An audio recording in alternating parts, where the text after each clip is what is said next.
Hey everyone, welcome back to another episode of the Drury Outdoors 100% Wild podcast. I'm your co-host Tim Chelsvik, seated across the table from one Mr. Matt Drury. Hello. And we also have Jared Lurk in with us in studio today. It's a party.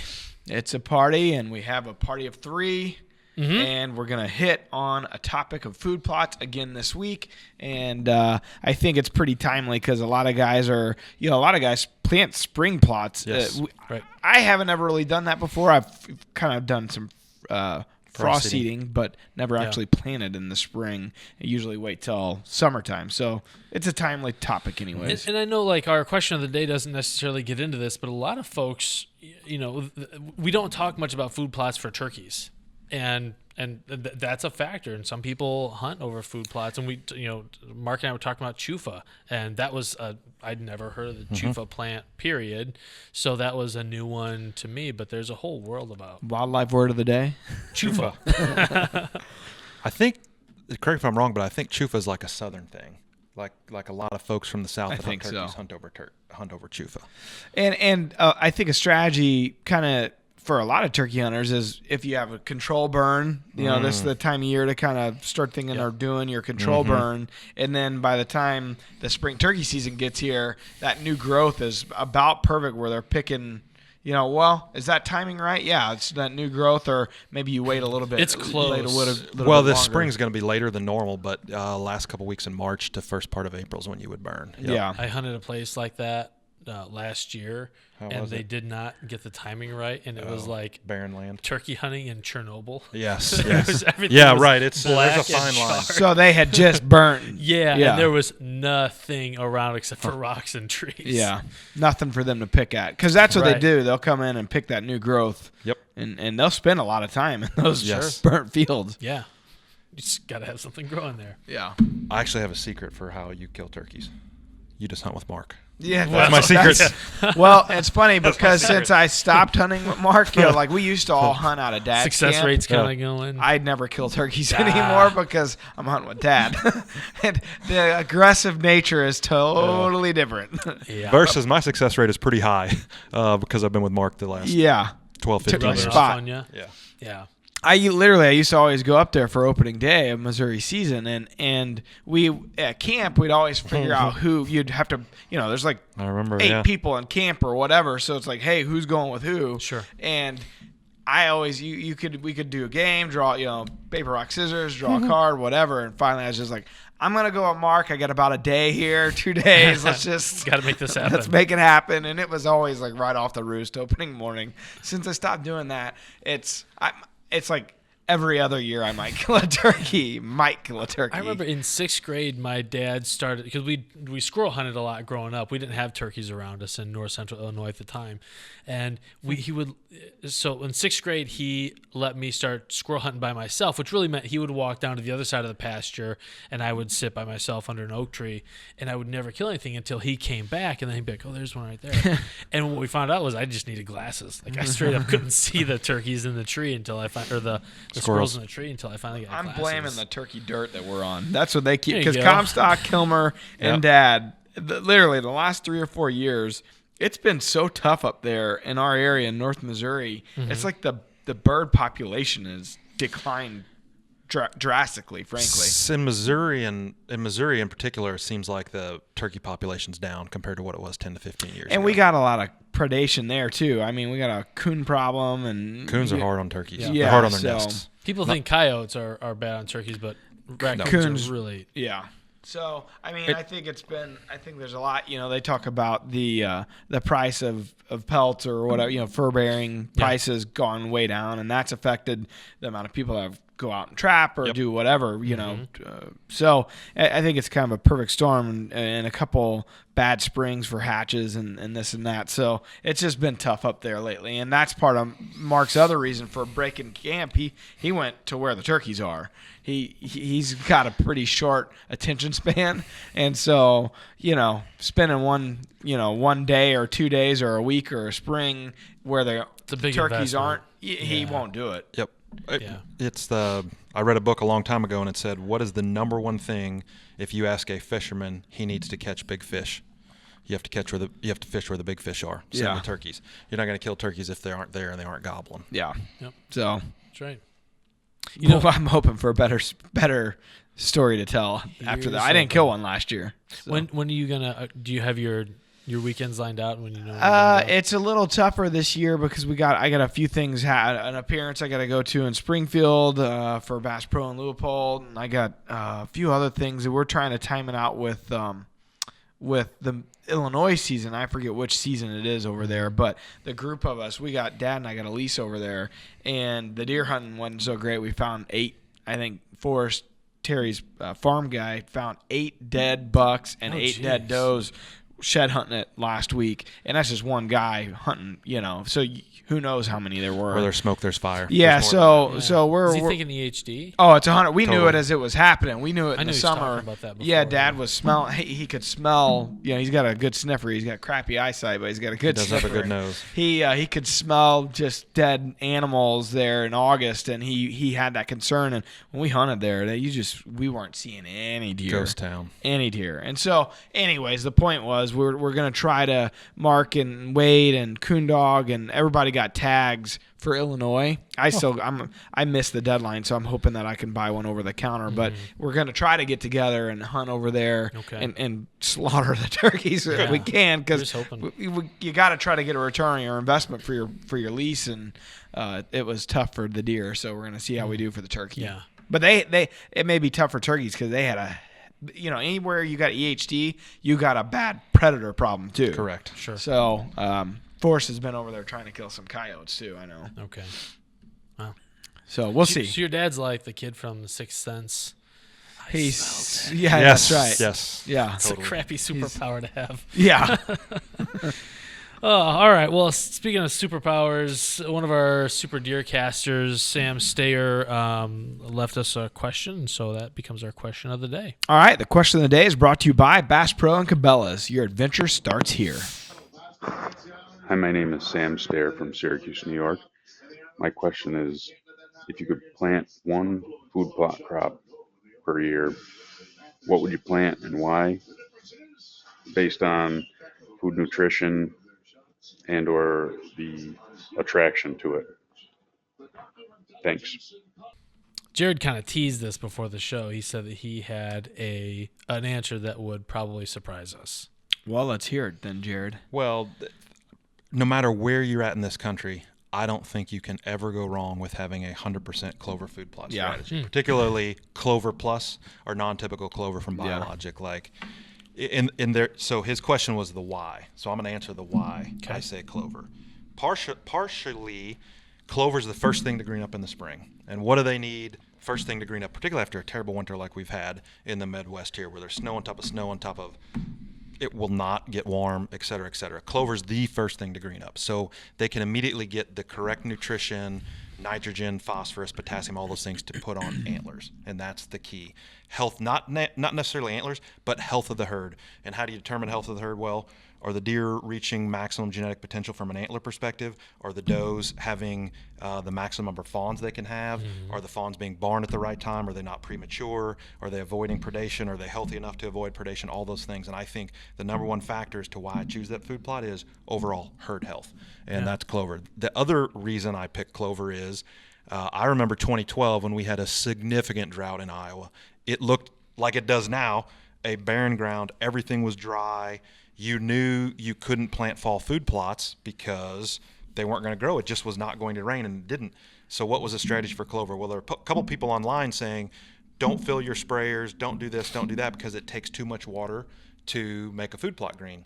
And I thought, well, but it's no different than a plant. Like, my acre doesn't need to be green, but I need 15 spots out there to be green to get the herd healthy.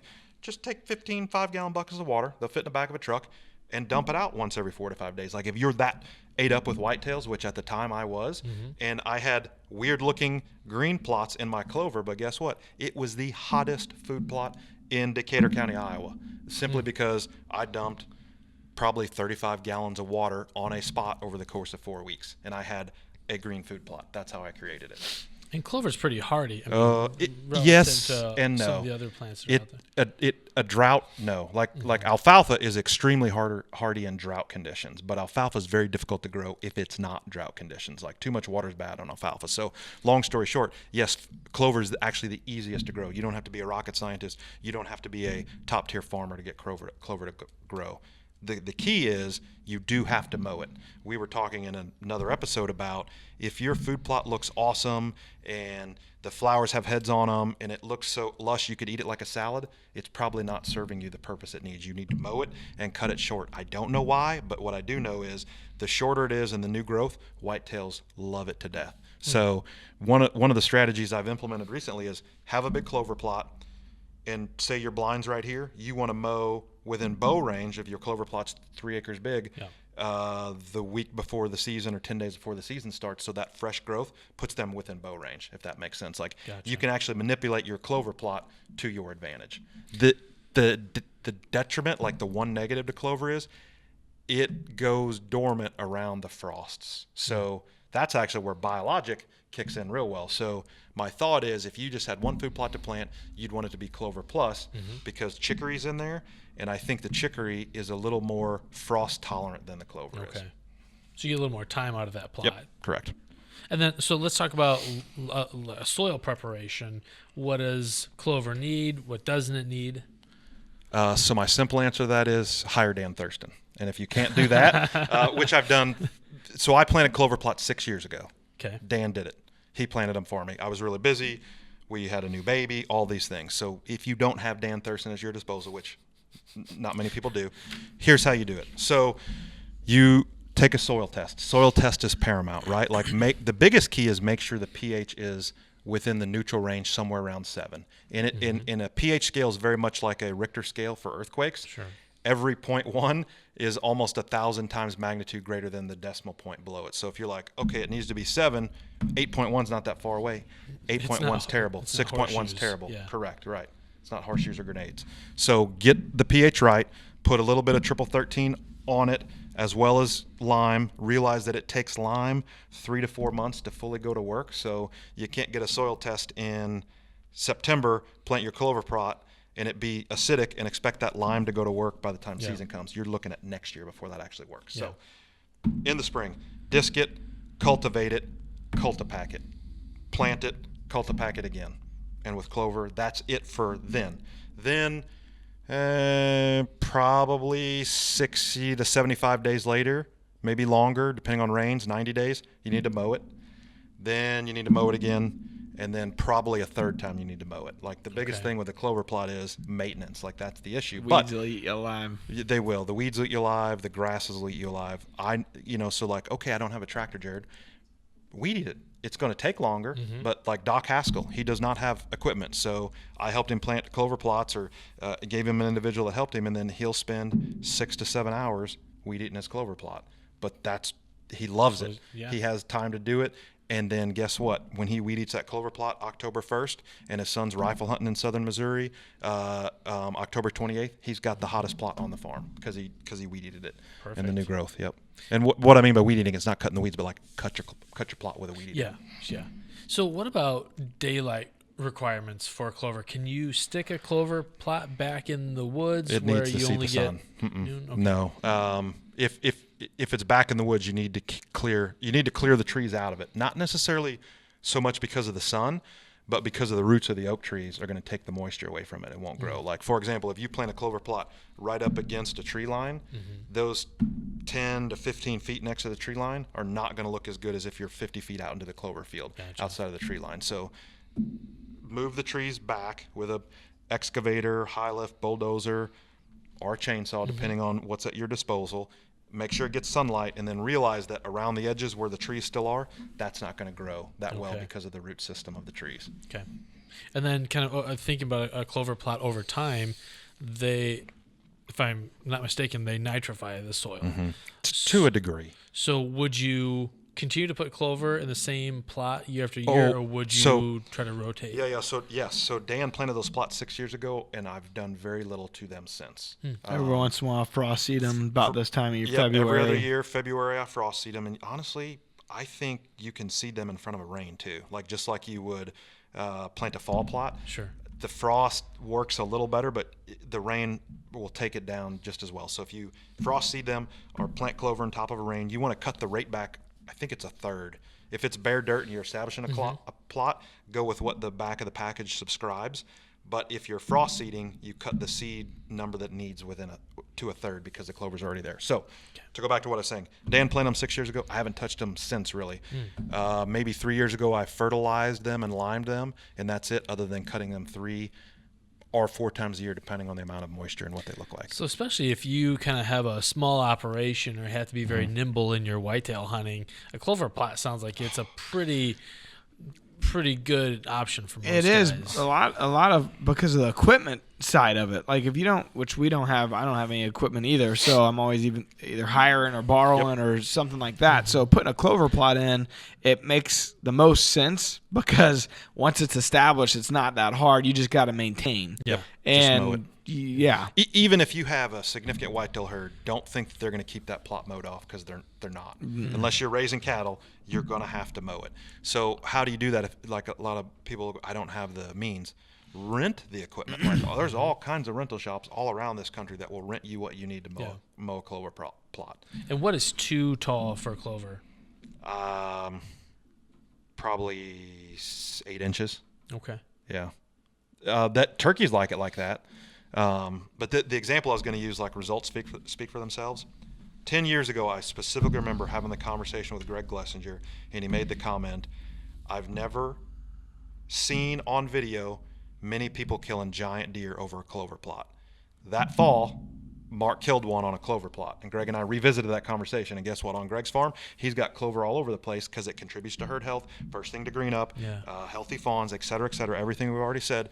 And if I'm not mistaken, he arrowed extra innings who just left his clover plot. Like he killed the biggest deer in Drew Outdoors history in October coming off of a clover plot. And if you had access to his trail cameras and looked at the pictures, my guess is that deer was there all summer long. Because I know that we should ask for access. Yeah.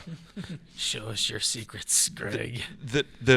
I have clover plots, big whitetails. If you mow them and keep up with them and get timely rains, they're on them a lot.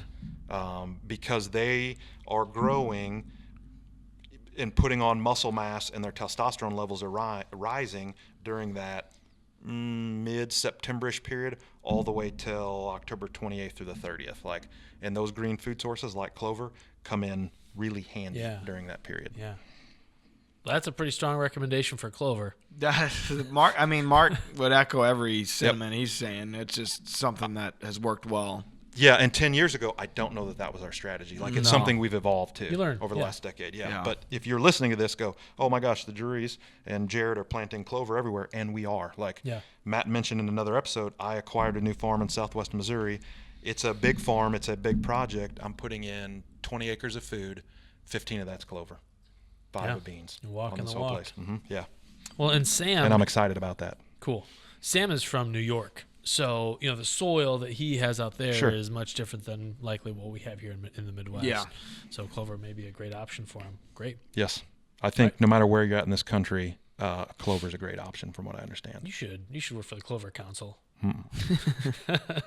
You guys ready for I don't even know the name of it. It's so new. It's your thing. You created it. Words with Friends. Wildlife Word. Now you're really going to screw me up. Are you ready for Wildlife Words? Yeah, let's see how I do this week. All right, let's see if you guys can avoid, because I think you guys are going to go like 12-year-old boy on this one. So the term is erector pilli. Yeah, my mind when you said 12-year-old boy I was thinking I was a pervert. Right. As all 12-year-old boys are. Yeah. So the erector pilli. Erector pillow. These are how like turkeys will strut up and their feathers will puff up. Same thing with deer when they get rutted out, when they bristle up. Yeah. When we get goosebumps, these are the small muscles that are attached to the skin that raise up. And they cause, whether their hair or their feathers attached to them or just the skin, they cause goosebumps and they cause erections. In the hair. In a manner of speaking. That's Matt Drury. Nice job. Well, hey. You're right. Thank you. Yes. So that's your wildlife word for the day. Thanks, Tim. You're welcome. Matt? That one I might remember. Crepuscular was last week. Yeah, well, that one I already. It's gone. Funny. It's just like school. I only right? got so much up here. So much for bandwidth storage and a recti pilli I can remember. You remember that one? Put that in the gray matters. Yeah, so make sure you tune in next week for next week's word is considerably longer. So Can't wait. I bet you can't. Well, thanks again to Sam for submitting the question. We appreciate it. If you want to submit a question for us to answer on the air, just go to DreAoutdoors.com/podcast and click on the Send Voicemail tab. Leave us a quick message with your name, your location, what your question is. We'll do our best to answer it on the air. And if we do answer it on the air, you will get a Drury Outdoors ball cap sent to you. Absolutely. And while you're checking things out, if you're over on the Drury Outdoors YouTube channel or in DoD TV on DeerCast, we have a couple new series. We got the AVNX Turkey Tour. We have this new top 10 list that we're putting together. And we have this really cool thing with Mark and Terry where we sat them down on and showed them really old footage. Yeah. Or, just whatever. And we got their kind of their first reactions to it, something they hadn't seen in a long time. If you've ever watched Mystery Science Theater 3000, it's like that. I have not. Nor have I. So I'll take your word on that, Tim. But I assume that one of those should be coming out here. By the time this podcast goes up, I would think one of those with Mark and Terry will be hitting here soon. So you got to keep an eye out for that. And Subscribe to our YouTube channel and you'll absolutely. I think we're going to start doing gear reviews and all kinds of cool stuff. I like the idea. What's that called? I don't remember. Mossy Oak Moments. Oh, that's right. Mossy Oak Moments. Yep. Yeah, that's right. And So you just go show them old footage. Dude, it was hilarious. We were bet. cracking up, man. And it was supposed to be, there was supposed to be a lot of other fun stuff that was involved, but we went to lunch and they never came back. They never came back. So we didn't quite get it in before turkey season started. So if you like what you see, that's what it's like dealing with Mark and Terry. You just never know. Come back to work. And yeah, they set the schedule. But if you like Mossy Oak Moments as is, I think it's only going to get better. Oh, it's going to get better. And they enjoyed it. The key with those two, because they could be curmudgeons. There's a whitetail word of the day. It's just a word of the day. Right. Look that one up. And they were all in on it. Like they actually really, really enjoyed it. And it was going to, as the studio guys, as the editors come up with these things, it's like, it's going to be hit or miss. If they don't like it, it's going to suck. Yeah. But if they really liked it, and which they did, and they got into it, it made it really entertaining. Walk down memory lane. Yeah. Yeah, totally. It was fun. So stay tuned. I mean, we're YouTube, DeerCast. There's and of course all the social media platforms. Yep. As always, don't forget we're giving away a farm this year, 2019. It's our 30th anniversary, and we literally bought 60 acres to just give it away. So Jared knows all about that piece, and it's a cool piece. We should have talked about that, frankly. I have a farm. I'm going to keep forever. That's going to be Henry's farm. That's 10 miles north of there. I love that area. Putnam County, right? County. Yeah, yes, it's beautiful. Off the grid, for lack of a better term. I mean, you're in the middle of nowhere, northwest Missouri, or north central Missouri, and I love Putnam. Yeah. Turkey, deer galore. So it's a good little spot, and it's yours. Somebody out there, a fan or whoever, just going to win this thing. So in the meantime, you could also win all kinds of cool prizes from our sponsors all the way up to that point. So every month, enter in on DeerCast, you enter in once, and you're automatically entered for every giveaway. And we got some cool ones coming up. We were talking about planting. We're giving away an RTP drill, an implement, or it's a Genesis, I believe. Yeah. And so we're giving that away here in the next month or two. So I think that's May. Yeah. So all kinds of cool stuff, man. It's exciting. It's hard to keep track of. There's so many things going on right now that we're putting out, but hopefully, all with the hope, all with the idea of helping people become better at what they do. That's right. Correct me if I'm wrong. If you enter to win the farm, you're entered for all these things that give away once a month, right? That's right. Which is like unparalleled in the outdoor industry. You can enter one time and win something once a month, ultimately being a farm. And literally that same guy could win, the odds are not in your favor, but some guy could win every prize and the farm. Right. I mean, you're not disqualified for the farm if you won a monthly prize. So awesome. It's cool, man. I mean, it's over $130,000 worth of prizes between the farm and the giveaways. So. And it really does show just how supportive our sponsors are. Sure. Yeah. I mean, they really are partners with us in this because they're doing the monthly giveaways. Yep, it's exciting. So anyways, go check it out, sign up, you have nothing to lose. Literally nothing to lose. That's right. All right. All right. guys. Speaking of nothing to lose, thanks for watching. That's well, maybe. All right. Till next See time. ya. Peace. We're adding new videos every week, so make sure to click that subscribe button and check out all of our amazing content. This episode of DoD TV was brought to you by Bass Pro Shops and Cabela's.